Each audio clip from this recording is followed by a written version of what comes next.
নমস্কার। আজ আমরা কথা বলবো এয়ার ইন্ডিয়া ফ্লাইট 171 দুর্ঘটনা নিয়ে। এটা ১২ জুন ঘটল। হ্যাঁ, অত্যন্ত দুঃখজনক একটা ঘটনা। আহমেদাবাদ থেকে লন্ডন যাচ্ছিল ফ্লাইটটা। Boeing 7878 dream liner. ঠিক। আর উড়ানের প্রায় সঙ্গে সঙ্গেই কয়েক সেকেন্ডের মধ্যে ভেঙে পড়ল। আমরা আজ চেষ্টা করব হাতে যা তথ্য আছে সেগুলো মিলিয়ে ঘটনার একটা পুরো ছবি বোঝার।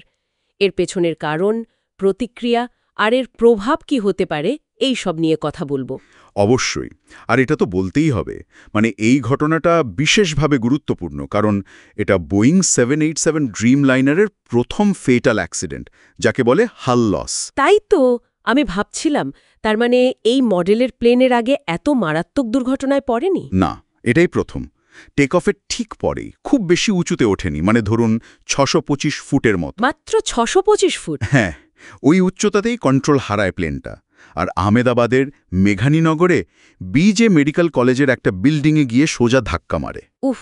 আর তারপর তো আগুন লেগে যায়। হ্যাঁ, বিধ্বংসী আগুন খুব তাড়াতাড়ি ছড়িয়ে পড়েছিল। আর ক্ষয়ক্ষতির যে হিসেব পাওয়া যাচ্ছে সেটা তো ভয়ঙ্কর। প্লেনের ভেতরে ২৪২ জন ছিলেন। হ্যাঁ, ২৪২ জন। তার মধ্যে ২৩০ জন প্যাসেঞ্জার আর ১২ জন ক্রু। দুঃখের বিষয়, শুধু একজন ছাড়া বাকি সবাই ২৪১ জন মারা গেছেন। ২৪১ জন? আর মাটিতেও তো অনেকে। হ্যাঁ, মাটিতেও। কারণ ওটা একটা কলেজের বিল্ডিং, হোস্টেলও ছিল বোধহয়। সেখানে অন্তত ৩৮ জনের মৃত্যুর খবর নিশ্চিত, ছাত্র বাসিন্দা মিলিয়ে। তার মোট মৃতের সংখ্যা প্রায় ২৮৯ বা তারও বেশি। ভারতের সাম্প্রতিক ইতিহাসে এত বড় প্লেন দুর্ঘটনা মনে পড়ছে না। না, নিঃসন্দেহে এটা অন্যতম ভয়াবহ। কিন্তু আপনি বললেন একজন বেঁচে গেছেন এত বড় দুর্ঘটনার পরেও। হ্যাঁ, এটাই আশ্চর্য। বিশ্বাস কুমার রমেশ, একজন ব্রিটিশ নাগরিক। উনি এক্সিট রোতে ছিলেন, সিট নাম্বার ছিল 11A। ও, এক্সিট রোড কাছে ছিলেন? হ্যাঁ। সম্ভবত দরজার কাছে থাকা আর দুর্ঘটনার অভিঘাতে হয়তো উনি ছিটকে বাইরে চলে এসেছিলেন। এটাই হয়তো ওনার বেঁচে যাওয়ার কারণ। তবে এটা তো প্রাথমিক অনুমান। আর ওনার বককে একটা খবর শুনছিলাম, উনি নাকি নিজের ভাইকে বাঁচাতে আবার আগুনের মধ্যে। হ্যাঁ, এরকম একটা সাহসিকতার কথাও শোনা যাচ্ছে। এটা সত্যি অবিশ্বাস্য। ভাইয়ের খোঁজে জ্বলন্ত ধ্বংসস্তূপে আবার ঢোকার চেষ্টা করেছিলেন। ভাবা যায় না। আচ্ছা, আরেকজন স্থানীয় মানুষের কথাও তো আসছে, রাজু প্যাটেল। ঠিক, রাজু প্যাটেল। উনি স্থানীয় প্রথম রেসপন্ডের বলতে পারেন। নিজের জীবনের ঝুঁকি নিয়ে উনিও নাকি চেষ্টা করছিলেন ধ্বংসস্তূপ থেকে অন্যদের বাঁচানোর। ওনার সাহসিকতার কথাও সবাই বলছেন। এই সময়ে এরকম মানুষেরা এগিয়ে আসেন বলেই হয়তো। একদম, এদের ভূমিকা এনম। আচ্ছা, তদন্তের কথায় আসি। ব্ল্যাক বক্স দুটো কি পাওয়া গেছে? হ্যাঁ, দুটোই উদ্ধার করা হয়েছে, ফ্লাইট ডেটা রেকর্ডার আর ককপিট ভয়েস রেকর্ডার। কিন্তু আগুনটা তো খুব মারাত্মক ছিল। ডেটা ঠিকঠাক থাকবে তো? সেই আশঙ্কাটা কিন্তু আছে। আগুনের তাপে ক্ষতিগ্রস্ত হওয়ার একটা সম্ভাবনা থেকেই যাচ্ছে। তবে চেষ্টা চলছে ডেটা উদ্ধারের। কয়েক সপ্তাহের মধ্যেই হয়তো একটা প্রাথমিক রিপোর্ট আসতে পারে। যারা নিজের চোখে ঘটনাটা দেখেছেন তাদের কথা, প্লেনটার মেইনটেনেন্স রেকর্ড রক্ষণাবেক্ষণের সব লগবুক, পাইলটদের ট্রেনিং হিস্ট্রি, সব কিছু খুব খুঁটিয়ে দেখা হচ্ছে। এয়ার ইন্ডিয়া কি তাদের বাকি ৭৮৭ প্লেনগুলো বসাচ্ছে, গ্রাউন্ড করেছে? হ্যাঁ, এয়ার ইন্ডিয়া আপাতত তাদের বাকি ৭৮৭গুলোর উড়ান থামিয়ে দিয়েছে, ফর সেফটি চেকস আর কি। সেটা স্বাভাবিক।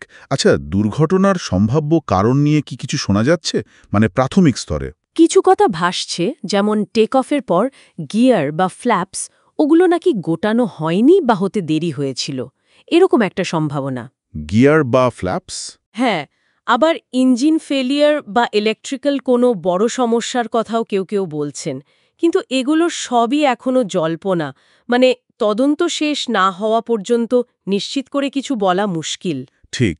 কিন্তু 787 তো খুবই আধুনিক প্লেন, প্রচুর অটোমেশন। সেখানে গিয়ার বা ফ্ল্যাপসের মতো বেসিক জিনিসের সমস্যা, এটা একটু অবাক করার মতো না? সেটাই ভাবছিলাম, এত অটোমেশন যেখানে, সেখানে এমন হতে পারে। দেখুন, অটোমেশন সিস্টেমকে সাহায্য করে, কিন্তু পাইলটের ভূমিকা তো থাকেই। আবার অটোমেশন নিজেও তো জটিল। সিস্টেম ফেলিওর হতে পারে, পাইলট মেশিন ইন্টারফেসে কোনো সমস্যা হতে পারে, অপ্রত্যাশিত টেকনিক্যাল ফল্ট, অনেক কিছুই হতে পারে। ব্ল্যাক বক্সের ডেটা, বিশেষ করে ককপিট ভয়েস রেকর্ডিংটা পেলেই হয়তো ছবিটা পরিষ্কার হবে যে ঠিক কি হয়েছিল ককপিটে, পাইলটরা কি কথা বলছিলেন, কোনো অ্যালার্ম বেজেছিল কিনা। আচ্ছা, এই তদন্তের ওপর ভিত্তি করে নিশ্চয়ই অন্যান্য 787 অপারেটরদের জন্য কিছু নির্দেশিকা আসবে? হ্যাঁ, প্রতিরোধমূলক ব্যবস্থা বা ইন্সপেকশনের জন্য নিশ্চয়ই কিছু নির্দেশ আসবে বিশ্বজুড়ে। আন্তর্জাতিক প্রতিক্রিয়া কেমন দেখছেন? বেশ জোরালো। ভারতের প্রধানমন্ত্রীকে ফোন করেছেন বিভিন্ন দেশের নেতারা। বিশেষ করে ইউকে থেকে শোকবার্তা এসেছে, কারণ একজন ব্রিটিশ নাগরিক বেঁচে গেছেন আর হয়তো আরও ব্রিটিশ নাগরিক ছিলেন ফ্লাইটে। বিশ্বজুড়ে মিডিয়াতেও বেশ গুরুত্ব পাচ্ছে ঘটনাটা। এই ঘটনার তাৎপর্য কিন্তু অনেকগুলো দিকে। প্রথমত টেকনিক্যাল দিক, যেহেতু এটা প্রথম 787 ফ্যাটাল অ্যাক্সিডেন্ট। বোয়িংয়ের ওপর চাপ বাড়বে। অবশ্যই তাদের সেফটি রেকর্ড, এই মডেলটার সার্বিক নির্ভরযোগ্যতা, এসব নিয়ে প্রশ্ন উঠবেই। তাদের হয়তো নিজেদের ডিজাইন, কোয়ালিটি কন্ট্রোল প্রসেস এগুলো আবার রিভিউ করতে হবে। বিশেষ করে ওদের আগের কিছু মডেল নিয়েও তো সমস্যা হয়েছিল। ঠিক, সেই ইতিহাসের পরিপ্রেক্ষিতে এটা নতুন চাপ তৈরি করবে।